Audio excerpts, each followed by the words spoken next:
예, 터널 공고 타설 현장인데요. 지금 이제 타설을 하기 위해서 작업을 준비하고 있습니다. 제가 이제 이렇게 보시면은 뭐 어제 타설한 게 뭐 잘 나왔어요. 앞으로 한번 가보겠습니다. 자, 세팅을 하기 전에 지금 이 부분에 철근이 이렇게 수직으로 있는데 절단을 했습니다. 이렇게 절단한 이유가 뭐냐면은 나중에 우리가 이제 그 타설하기 위해서 밥을 채우잖아요.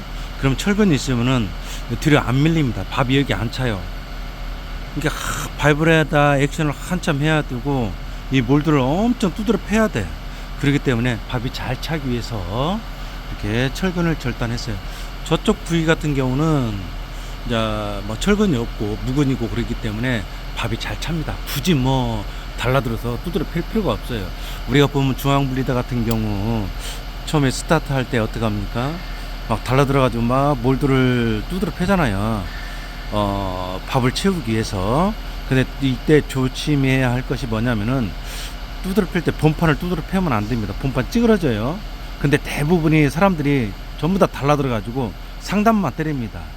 그러지 말고 이게 보강판 여기 막 얼마나 두드려 팼는가 찌그러졌어요. 사이드판 여기를 때려줘야 돼요.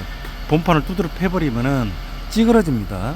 그리고 어떤 경우가 생기냐면은 우리가 대부분 다 그렇죠. 상단만 막 두드려 패고 상단 밥을 채웁니다. 하부는 엉성하죠. 출발하면서 확 무너지는 게 그 이유가 거기에 있는 거예요.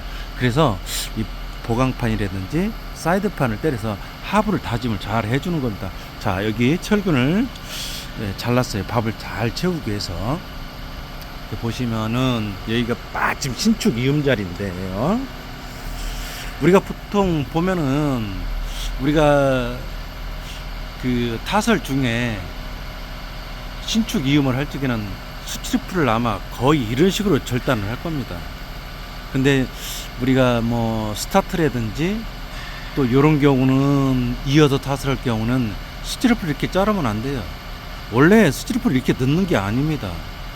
다 파내고 이걸 싹 파내고 넣어야 되는데 그렇게 할 수가 없잖아요. 우리 초창기 때 터널 공동구 할 때 이 부분에 대해서 많은 어떤 브레이크라든지 뭐 그런 것 때문에 작업 중단도 있었고 그랬던 부분이거든요. 이렇게 이어서 타설할 적에는 원통으로 수치프 원통으로 넣는 거예요. 이렇게 넣는 것이 아닙니다. 자, 이렇게 쭉 보시면 이렇게 쭉 타설해 왔어요. 이렇게 혹시 보실지는 모르겠는데 이렇게 이제 이런 현상이 생기는데 이 현상이 왜 생기느냐 이렇게 쭉 보시면은 바로 이 철근입니다. 철근이 이쪽으로 갔죠. 그러니까 이 각진 부위에 상단 장철이 위치하고 그러면은 이쪽은 우리가 타설하면은 자동적으로 콘크리트는 처지게 돼 있어요. 처지고 여기는 받치고 그러니까 이런 균열이 생기는 겁니다. 근데 사람들이 뭐라고 그러니까 전부 다 기사가 잘못해가지고 바이브레터를 잘못 달았네 뭐 어쩌네 저쩌네 뭐 그러죠. 여기는 이제 지금 이렇게 여기 같은 것도 이건 뭐 정말로 타설을 해 온 것만 해도 천만다행입니다. 이런 것은 제가 이제 너무나 이쪽으로 이쪽으로 휘었기 때문에 핸들로 이렇게 꺾어줄 겁니다. 이런 관심을 갖는 사람이 아무도 없어요. 우리 작업자들도 전부 다 기사 타다고 할 줄 아는 것은 개새끼 시발놈 십새끼죠. 그렇습니다. 현실이. 자, 우리 이제 터널 공동구 GTX나 신안산선 공동구 타설할 때 마무리가 거의 이런 식으로 끝납니다. 그러니까 이걸 다 퍼내질 못해요. 이런 철근도 있고 그렇기 때문에 다 퍼내질 못해. 마무리가 거의 이렇게 되거든요. 그러면은 오포 기사님은 어떻게 해야 하냐면은 저 앞에 나가서 마지막 몰드 청소도 하고 뭐 컨베어 청소도 하고 그리고 그냥 거기서 그냥 바로 뭐 이렇게 물 청소만 하고 뭐 퇴근하는 것이 아니라 이렇게 후진을 해서 확인을 다 해야 됩니다. 세팅이 가능한가. 그 다음날 와가지고 세팅을 못하는 수가 있어요. 그렇기 때문에 꼭 확인을 해야 됩니다. 여기 같은 경우는 전날 이제 깔아 놓은 거예요.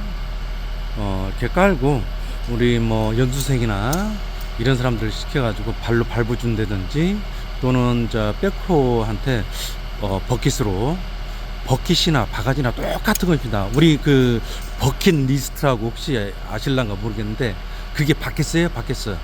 뭐 바가지나 바퀴스나 똑같은 거고 우리가 조금 뭐 바가지 하면 좀 촌스러워서 그냥 버킷이라고 좀 세련되게 얘기하는데 똑같은 겁니다. 바가지는 한국말이고 버킷은 외래어고 그러기 때문에 똑같은 말이에요. 여기는 이제 버킷으로 누르라고 하든가 우리 연수생을 통해 가지고 좀 밟아주라고 하든가 이렇게 해야 된다.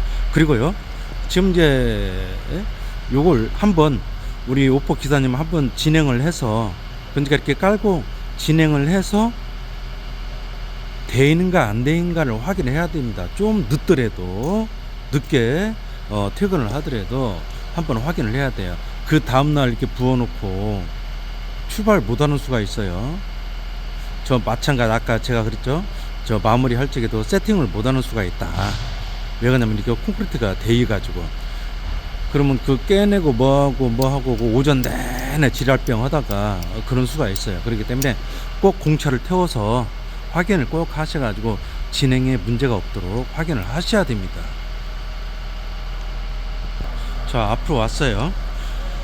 이게 이제 몰도 앞으로 왔는데 지난번에 제가 말씀을 드렸어요. 우리가 이제 여기 몰두가 휘었어요. 휘어서 지금 침묵을 저렇게 받쳤습니다. 우리가 이제 지난번도 얘기했지만은 뭐 역을 있는데 가다가 갑자기 좁아지고 그러면 압에 의해 가지고 몰드가 뒤틀립니다. 그래서 몰드를 이런 식으로 제작을 하면 안 된다는 제가 그 얘기를 했었고요. 한 번인가는 현장에서 어떤 일이 한번 벌어졌냐면은 지금 아까 저 뒷부분은 이 철근이 거의 여기에 다 대였어요. 그러면 여기에 대 있어. 자, 이 몰드가 보통 보면은 제가 얘기했어요. 여굴에 따라 가지고 휜다고. 그럼 이쪽으로 휜다고. 이쪽으로 휜니다. 그러면은 여기에 대.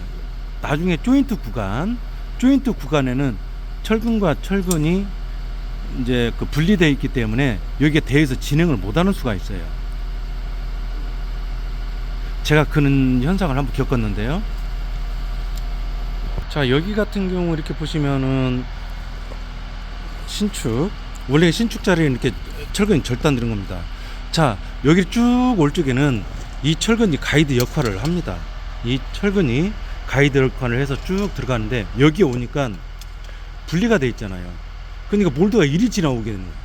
하고 여기에 걸려가지고 철근이 다 자빠지는 그런 현상이 생긴다. 그런 현상이 생겨가지고요.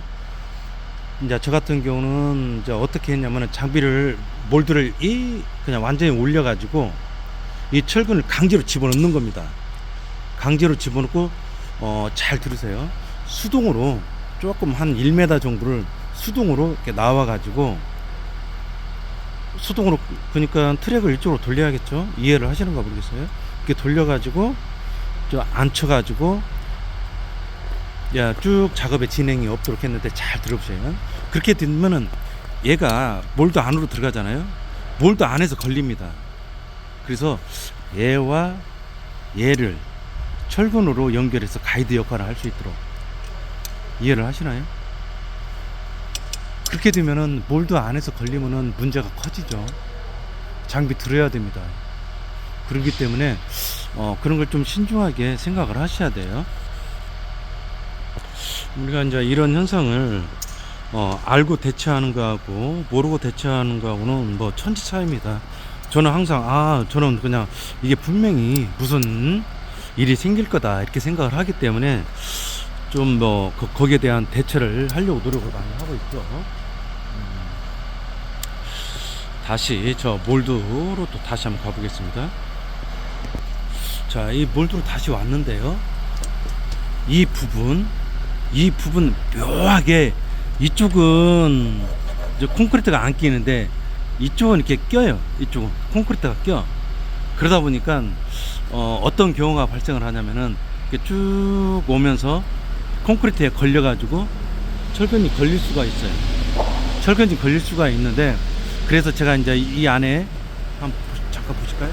보이나 안 보이나? 콘크리트가 지금 화면에는 잘 안 보이는데 콘크리트가 이렇게 끼었어요. 이쪽은 좀 비교적, 이쪽은 비교적 뭐 잘 보이죠, 뒷부분이. 이쪽은 잘 안 보입니다. 이게 지금 상단이라든지 옆에가 콘크리트가 꼈어요. 근데 저걸 제가 다 깨내려고 했는데 이 철근이 이쪽으로 바짝 붙다 보니까 아까 그런 갈라짐 현상이 생겨요. 그리고 제가 깨려고 했는데 안 깼습니다. 왜? 철근이 어떤 가이드, 저 콘크리트 저것이 그 똥이 어떤 가이드 역할, 그럼 얘를 이쪽으로 밀어준다 이거죠. 이쪽으로 밀어주면서 자리를 잡는 거죠. 이해를 하죠. 그러니까 뭐라고 해야 되나, 우리 어떤 뭐 발을 대고 막 그러잖아요. 그런 경우가 있었죠. 발을. 그게 제가 바 역할을 한다. 그래서 제가 저 콘크리트는 안 깨냈어요. 이해를 하셨는가 모르겠어요. 그러니까 저 침묵을 바치지 않았으면 이 현장은 타설을 못했습니다. 이게 뭐 정말로 아무것도 아닌 것 같은데, 우리가 이제 철근 들어가는 거, 교량 방호벽이라든지 이런 것은 몰드가 휘면은 타설을 못해요. 왜? 철근이 있기 때문에. 세팅 자체도 하기가 어렵고 그렇기 때문에 몰드가 이렇게 뒤틀리거나 그러면 안 됩니다. 특히 이제 중앙분리대 뭐 좀 요즘 문제가 많죠. 중앙분리대 같은 경우도 이렇게 몰드가 뒤틀리거나 어디 터갈에 걸려가지고 몰드가 뒤틀리면은 선형이 틀어진다. 그냥 거의 눕다시피 그렇게 나오는 수가 있습니다. 제가 아까 철근을 수정한다고 그랬어요. 이렇게 보시면은 이 철근이 아까 이쪽으로 바짝 붙었어요. 이쪽으로 바짝 붙어가지고 이렇게 균열이 간다고. 아주 지금 철근을 제가 이렇게 꺾어서 다 수정을 했습니다. 뭐 이런 것을 관심을 갖고 하는 사람이 아무도 없죠. 욕만 하죠, 욕만. 개새끼 씨발년 집새끼, 기사 새끼가 바이브레이터 잘못 달았네, 어쨌든. 이 철근을 제가 결속한 것도 아니고 배관한 것도 아니고 그러거든요. 이런 것을 좀 서로 생각을 해줘야 되는데 그렇지가 않더라는 얘기죠. 자, 이게 마찬가지, 다 오야지도 마찬가지야. 애들 얘기만 듣고, 그 오야지들도 그 애기, 그 초등학생, 유치원생들 이런 사람 얘기만 듣고 같이 덩달아서 기사를 욕하죠. 개새끼 씨발년 쥐새끼 뭐 자르니 어찌르니 그런 소리 하죠. 자, 요런 경우 우리가 지금 아까 제가 얘기했듯이 이 철근이 이 뚜껑 자리 여기에 위치하면은, 철근이 여기에 위치하면은 거의 갈라집니다. 왜? 이쪽으로 처지기 때문에. 얘는 받치고, 이게 방호벽도 다 마찬가지예요.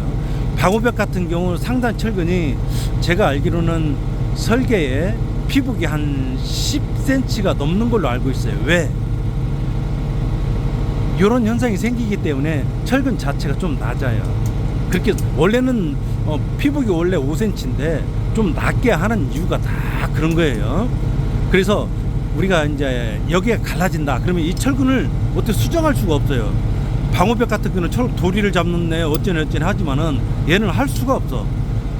예를 들어 가지고 여기를 민다, 여기를 이쪽으로 꺾는다, 그럼 얘가 들려.